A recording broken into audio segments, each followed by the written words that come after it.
How to turn off Instagram ads. Let's get started. First, launch your Instagram app. Make sure you have already logged into your account. Now navigate to the profile page. Once you're over here, click on three bars given at the top right corner. Now here you're gonna find different section. Head over to the section Account Center. Now scroll down and navigate to the option Ad Preferences. Now click on the option Manage Info.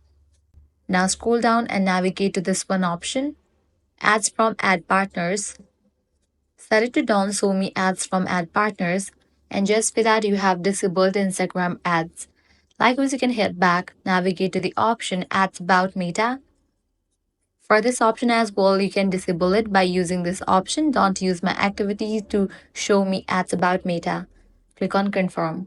So that's a wrap for this video. This way you can easily disable the Instagram ads. If this guide helped you out, do not forget to like, share, and subscribe. Thanks for watching.